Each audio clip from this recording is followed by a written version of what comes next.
All right, so number one, the first coached example, it says students in Frankie's class recorded the distance in miles they lived from school. First thing you need to do is organize the data into a table. So what you're doing here essentially is counting how many times each of these distances show up. So I'm going to start off with 1/2, and I'm just going to go through the data and just kind of make little tally marks. So 1/2, 1/2, 1/2, 1/2,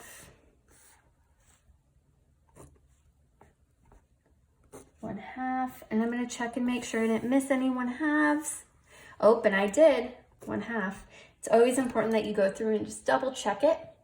And as you're making your tally marks on this chart here, cross them out so you don't accidentally tally them twice.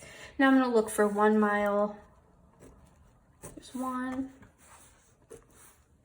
2, and 3. And I'm just going to double check and make sure I didn't miss any. I did not. Now I'm going to look for 1.5. So I have this one, this one, this one, and this one. And I'm going to go through again and double check. Did not miss any. Now I'm going to look for 2.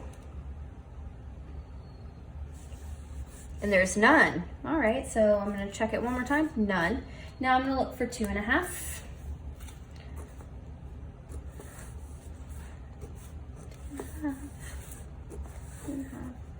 2.5. I'm just going to double check it one more time.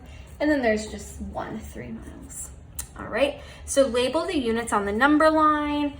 The least measurement in the data is, so what is the smallest amount that someone runs?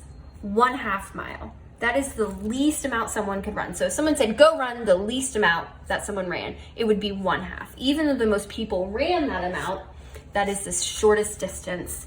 The greatest measurement in the data is 3 miles. So obviously, if someone says, go run a mile, Miss Miller is gonna run a 1/2 mile because she can't run 3 miles. That's too long. So now when I look at this, it says make an X for each measurement in the table. So down here, all I'm doing is making the measurements that are up here, 2.5 and 3. And then I'm gonna make X's for however many there are. So for the 1/2, there are 6. 1, 2, 3, 4, 5, 6. For 1, there's 1, 2, 3. 1, 2, 3.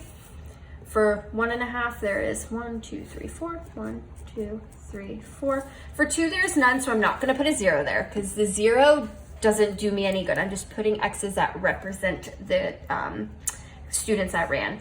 2.5, 1, 2, 3, 4. 1, 2, 3, 4. And then for 3, there's 1. And that is it.